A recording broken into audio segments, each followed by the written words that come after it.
this is Marlon here. Welcome back to another video.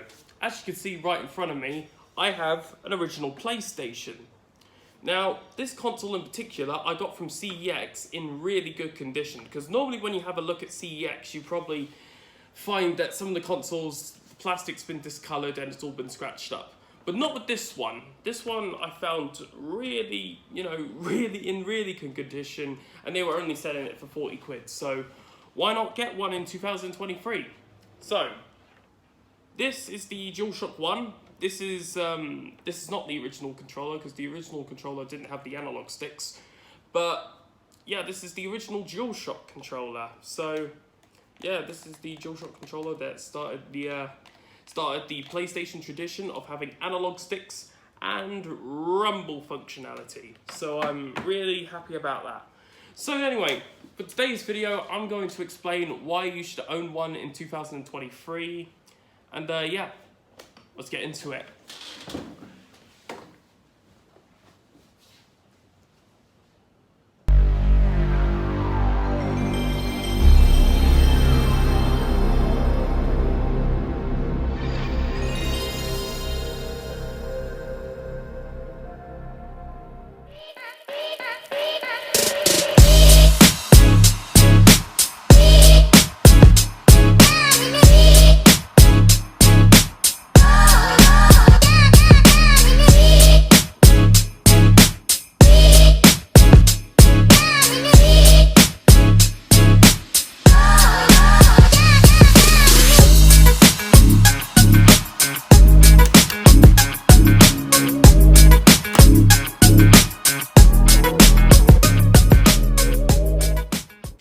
The story of the PlayStation dates back to 1988, as Sony and Nintendo agreed to partner together to create a CD-ROM adaptation of the SNES, which would be prominently known as the PlayStation.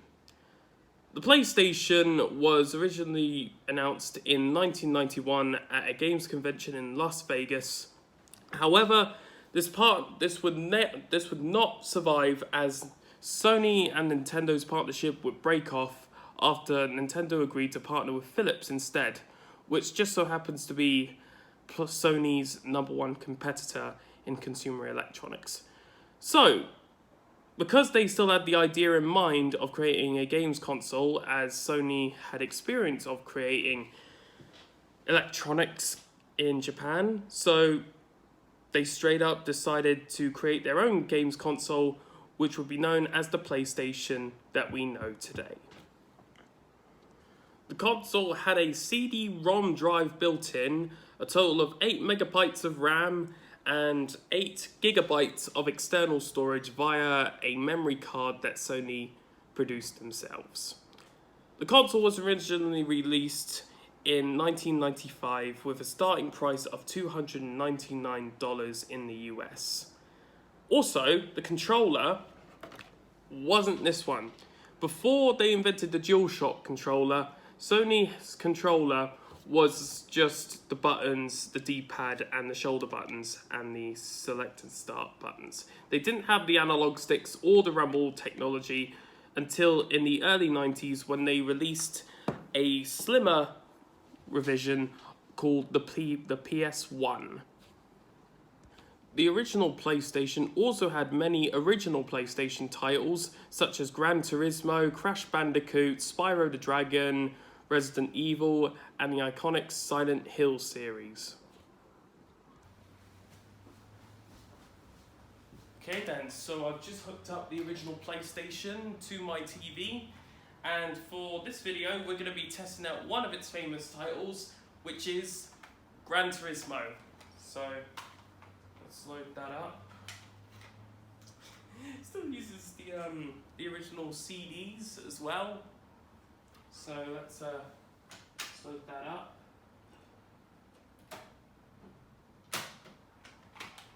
Just turn on my TV. If it will start up. Yes, life is good currently. Should be on there. Yep.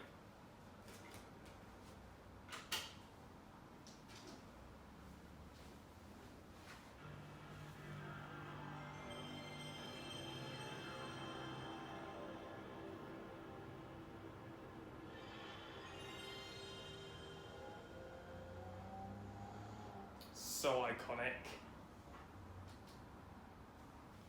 As you can see, I have Gran Turismo loaded on the original PlayStation, so just going to go into Quick Arcade and show you some gameplay.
If you can't see this, there's actually a delay to the response times to the analog sticks. So I'm not actually gonna beat this, but hey, I'm giving it the best I can do.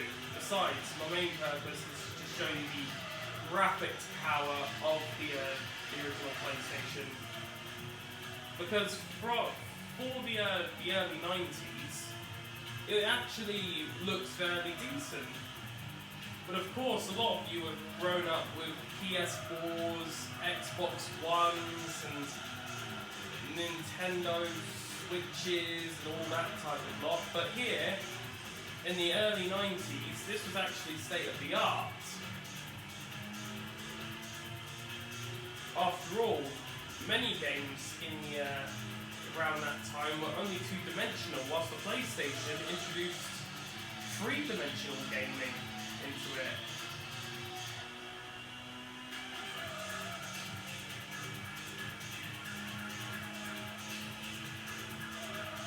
So, I'm probably going to get to this in a bit, but the main reason why you would probably get an original PlayStation is because round about in around 2017 or 2016, Sony released the PlayStation Classic, which was a console that could actually play original PS1 games. However, that didn't really work because the main reason was because it didn't have many of the iconic PlayStation titles. I mean, you did get Final Fantasy on the original PS1. However, all the other titles, like Gran Turismo, Crash Bandicoot, and all the other ones that I've told you about, aren't actually on the PlayStation Classic, which is a little bit of a shame, really, because many fans did grow up with those games, and it's a shame Sony didn't really bring those back. So yeah, that's one of the reasons why you should own an original PlayStation.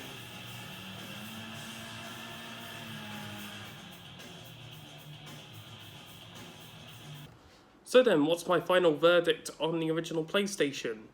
Well, if you're a retro guy, if you're a retro games guy like me, then this would be a great console to own. And it's exceptionally great when you consider the backwards compatibility issues with PlayStation consoles. After all, when Sony released a PS3 revision in 2009, it wasn't backwards compatible with PS2 games, which became a real issue. And the issue only continues onwards into this year's latest console, the PS5, which, although it can run PS4 games, it can't run any other games like PS1, nah, PS2, nah, PS3, not even close.